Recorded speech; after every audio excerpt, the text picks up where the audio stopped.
Hey, hey, hey, happy day 26. Sharon Horne-Ellstrom here. We're going to talk about mental soap today. We're going to apply the soap framework to our mental health, our mental, I guess, physical, mental, emotional, spiritual, financial. They're all health, and then relationships and contributions. Those are the 7 key areas of our life. And we're going to talk about, and I'll run through a quick example of applying the SOAP framework to our mental capacity. Now, again, you can group anything you want under your mental well-being, your mental health. And I usually think and group in here my thoughts, my beliefs. Remember, feelings emotional, but my thoughts, my beliefs, and what are our beliefs? They're just thoughts that we think a lot, or we experience a strong emotional event when we thought something, and we link those thoughts and those beliefs together, and those feelings with our thoughts. And if we have a strong emotional feeling when we're experiencing something, the thoughts we're thinking at the time get linked up to that feeling and that emotion. So if we're really, really scared by something and we think a thought that, oh, I'm really afraid of the dark, guess what? We're going to link up and we're going to have a stronger affinity to believing that we are actually afraid of the dark. When really, are we afraid of the dark? Dark is just the dark. It's just light and dark. It's not a bad thing or a good thing. It just is. And it's our interpretation and our belief about that thing that makes it impact us in certain ways. So our mental capacity, couple tools we'll use today. We're going to use gratitude, because gratitude is a great antidote for any false belief. Now here's the rub about our beliefs. We just think they're true, even if they're a lie. And so if somebody says, well, pick a limited belief, which is what I was going to do today, I was going to say pick a limited belief, and then we're going to use the mental soap to go through and change or look at that belief and see if it's really true for you and what you can do to move away from. You know, our story is, this is the truth for me, this is my belief. So if I realize that it's not true and I want to experience something else in my life, how do I get from where I am to where I want to go with respect to that belief? But before we do that, I did a little fun research, and I realized that in each of these areas and aspects of our life, we have automatic go-to false beliefs. So I did a little exercise, and I said, well, what are mine? What is the first thing that pops into my head when I think of my physical health and well-being? Well, it's usually something to do with time, resources, or desire. I don't have time to exercise. I don't have time to sleep. I don't have time to eat right. I don't have time to take care of myself. Or I don't have the money to get a personal trainer. I don't have the resources to join a health club. And right now during COVID, I couldn't, even if I wanted to. So those are some of my go-to physical excuses, right? Our reasons for believing certain things. We can justify our beliefs till the cows come home. Our egos, when we say I am blank, I am something, I am too old, I am too young, I am not enough, I am fat, I am skinny, I am whatever, no matter what it is, even if it's an absolute lie and no one else on the planet would ever say it to us and believe it, our ego will feed us up all of the evidence we need to think that that's true. So if you think you're stupid, if you say, oh, I'm so stupid, I always do this, guess what? Your subconscious will now feed you up the 10 or 20 or 10,000 examples of times when you did or said something stupid in the past. And so part of this SOAP framework is to help us overcome the little ego belief monsters that actually eat away at us and cause us to believe things about ourselves that just aren't true. Guess what? And I read a really fun article about this morning, and it's by a lady named Celeste Chow, and she talks about the 7 false beliefs and what to do about them. It's a really good article. I just Googled it and found it. But the 7 false beliefs, I find I see myself in almost all of them, which is scary, and I'm not saying I do now, but throughout the course of my life, I can find examples of when I have believed each and every one of these. So I'm going to quickly share them with you before we get into the SOAP framework and see if you can relate to any of these as well. And I'm not going to go what it is and what you can do about it. That's a deeper dive than this, but I found it really interesting that I saw myself in so many of these. So number 1, I can't tell the truth because I may be judged. I may get judged. Number 2, I don't want to get close to this person lest my heart get broken. So who hasn't? It's not about not telling the truth. It's about maybe it's not saying something by omission because you don't want to hurt somebody's feelings. That would be an example of, you know, I can't tell the truth because it'll hurt somebody's feelings or I'll get judged for it. I don't want to get close to somebody unless I have my heart broken. Who among us has not had their heart broken at some point? Yet, we're still here today. I don't want to ask for what I want because what if I get rejected? I can't trust people because I've been betrayed before. So, have we ever been rejected before? Probably tens of thousands of times, if not in the hundreds of thousands of times throughout our life. And we're still here, right? I can't trust people again because I've been betrayed before. Many of us have been betrayed before, me included. Yet here I still am, moving through my life. I can't pursue my dreams because I don't know what I'll do if I fail. I think all of us have wanted something and then decided not to go after it because we didn't think that we could get it or deserved it or it would happen for us. I don't need to be successful I don't need to be successful, so I am not going to strive for success.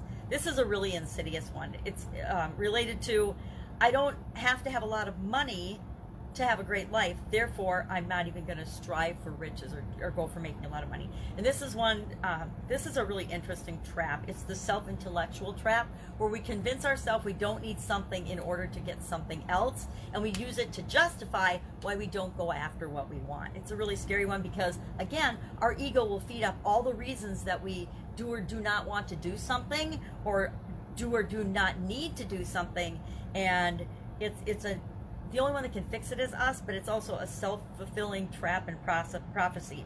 And the last one is, it's too late to pursue my dreams. I'm too old, I'm not good enough, etc.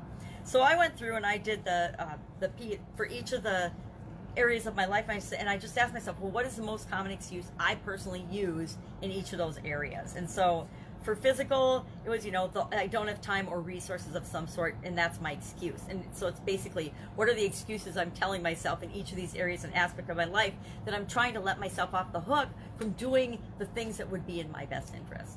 Mental is don't deserve, not good enough. Global thoughts and feelings and beliefs about the world, the universe, people, places, things, life in general, our beliefs about that. Emotional, I put scared. What are we afraid of? Because that is pretty much the driver of all excuses with respect to our emotional health. Spiritual, I put others will judge me. Financial, I put money's bad, it's for other people. And then I will admit I fall into the trap of, I don't need a lot of money to be happy, therefore I don't have to pursue my money goals and dreams. Relationships, don't trust, heartbroken before.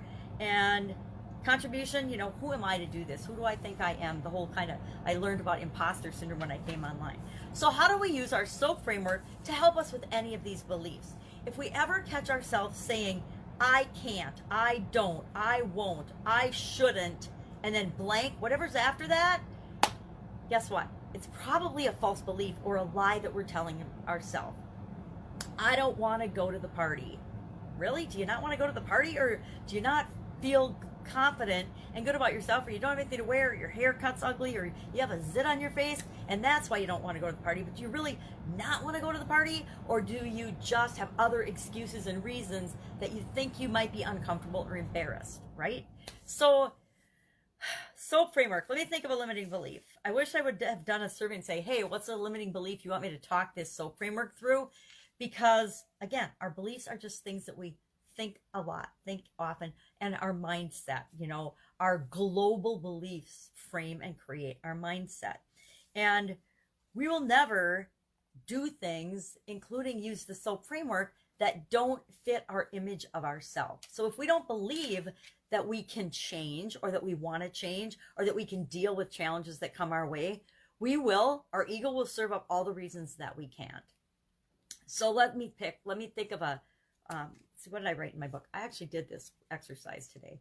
So I did the I can't afford, but that one speaks too much to abundance for me. Why don't I say, oh, here's a good one. Okay, I can't afford it. I'm not good enough. It's too hard. I'm too tired. I'm too scared, etc. We often frame our excuses in ways that sound better to ourselves. So I might tell myself I'm too tired, but I don't think I ever tell myself, oh, I'm scared. I'm too scared to do that. I'm not going to go to this event because I'm scared, or I'm not going to put myself out there to present as a summit speaker in a particular summit because I'm scared. I would never say I'm scared. I would have all kinds of more good sounding excuses to me than that. But bottom line, it all rolls down to, well, I'm scared, or I don't think I deserve, or I don't think I'm good enough to do that thing. So let's look at I guess since I wrote down, and I did it for abundance. I can't afford that. It's too expensive. I don't deserve. I did it for that. Let's just walk through that example because it'll be easier than coming up with one in my head on the fly. And again, I can do it in my head really fast, but to talk about it and explain it in steps to other people is a little more challenging. So let's look at the soap of the I am belief. Or I guess I could do I'm too old, because sometimes I think I'm too old.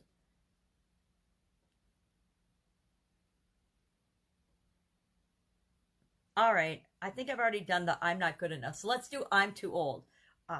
I'm too old. So what's the story I'm telling myself right now? Well, I'm 60. I turned 60 this year. It's COVID-19. So I feel like I'm too old to create the business and the life that I want, the ultimate life that I want. And a lot of other things have changed, and I could give a bunch of excuses, but let's just use and keep it simple with, I think I'm too old to go after my dreams and desires of creating the ultimate business that I want.